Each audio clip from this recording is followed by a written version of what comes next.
Hi guys, welcome to part 2 of Preminchukundam Ra. Cut చేస్తే వాళ్ళు అలా ఉన్నప్పుడు అలా ఉన్నప్పుడు అంటే పిక్స్ తీసుకున్నారు మామ. అది మిస్టేక్గా మనోడు స్టోరీ పెట్టాడు. ఇంకా ఆ పిక్చర్ హల్చల్ అయిపోయింది.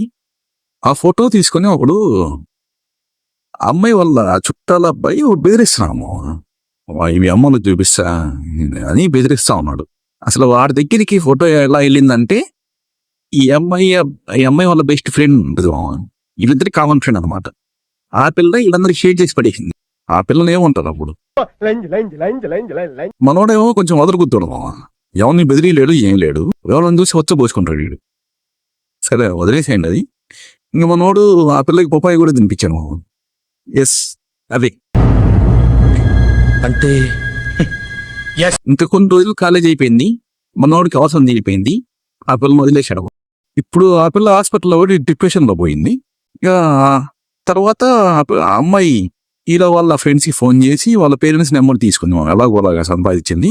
ఆ అమ్మాయి అబ్బాయి వాళ్ళ పేరెంట్స్కి ఫోన్ చేసి మీ ఓనర్ ఇట్లా ఈ పరిస్థితి తీసుకొని వచ్చాడు, నా పరిస్థితి ఏందని అడిగితే మా వాడు మగాడు, నీకు సిగ్గులేదా అని అన్నారు మామ.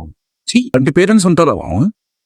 అయినా అమ్మాయి వాళ్ళ ఫ్రెండ్స్ చెప్తున్నాను ఫస్ట్ నుంచి, వాడు యూజ్ ఎంత రోగాడు, వాడు దూరంగా ఉండు అంటే ఈ పిల్లకి అర్థం కాదుగా.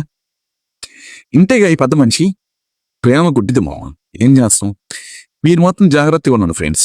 ఇలాంటి వాళ్ళు చాలా మంది ఉన్నారు. Be alert. మీరు మోసపోకండి. కొంతమంది మనుషులు ఇలాంటివి చేయడానికి గల కారణం భయం లేకపోవడం, గోపు మీద ఒకటి దెంగి చెప్పేవాళ్ళు లేకపోవడం. Stay tune. బై.